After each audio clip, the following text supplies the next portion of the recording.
आज गोल भोपळ्याचा हलवा बनवायचा आहे, तर मी त्यासाठी गोल भोपळा त्याची सालं काढून घेतली आणि किसून घेतलंय. आता मी याच्यामध्ये तूप टाकून घेते.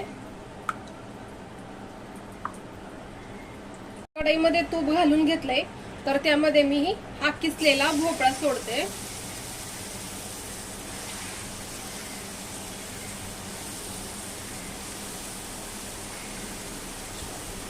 तर भोपळा घालून घेतलाय मी तुपामध्ये. तर गॅस स्लो होता, पण मी आता गॅस फास्ट करून घेतलाय. तर फास्ट गॅसवरती मी जरा परतून घेते हा भोपळा तुपामध्ये.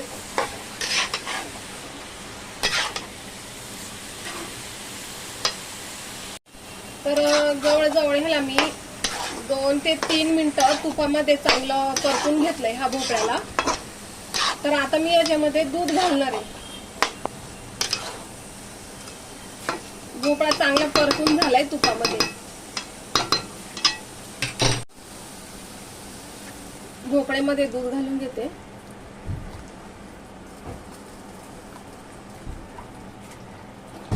आता थोडंसं दूध घातलंय, नंतर पुन्हा थोडंसं दूध घालून घेणार आहे. आता भोपळ्याला मी 5 मिनिटं असं सोडते गॅसवरती, जेणेकरून तो शिजेल.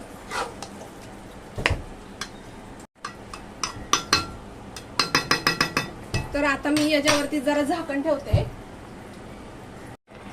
5 मिनिटं ह्याला चांगला वाफून घ्यायचंय. 5 मिनिटात आपला भोपळा शिजून होणार. 5 मिनिटं झालेली आहेत. तर आता झाकण खोलून बघते मी. बघा भोपळा कसा छान शिजलाय.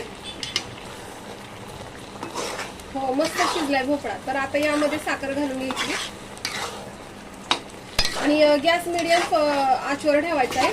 स्लो ठेवला तर जास्त उशीर लागणार आणि फास्ट पण नाही करायचं. अगदी मीडियम वरती अगदी व्यवस्थित एकदम परफेक्ट होतो. तर अंदाजे मी साखर घालणार आहे. एवढी ठीक आहे. माझ्या घरामध्ये गोड आवडतं, तर तुम्हाला कमी गोड हवा असेल तर कमी घाला साखर. आता ही साखर याच्यामध्ये छान अशी मिक्स करून घ्यायची.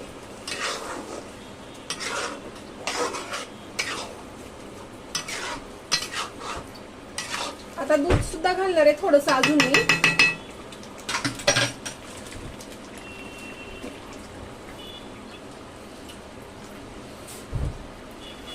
गॅस फास्ट करते कारण दूध थंड होतं. चांगलं मिक्स करून घेते.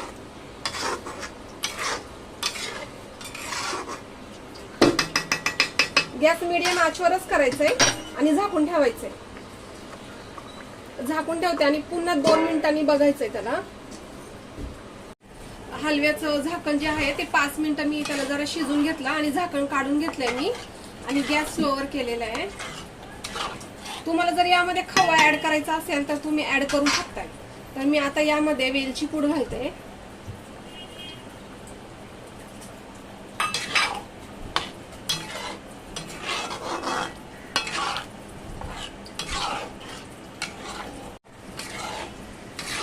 वेलची चांगली मिक्स झालेली आहे.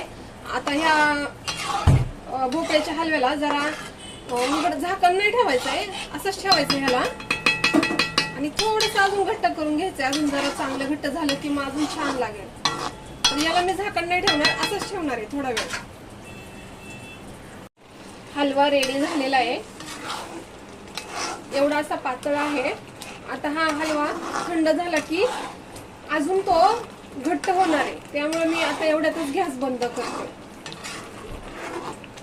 तुम्हाला हवा असेल तर तुम्ही काजू बदाम पण यामध्ये घालू शकता. मी नाही घालणार आहे कारण माझ्या मुलांना नाही आवडत काजू बदाम घातलेले.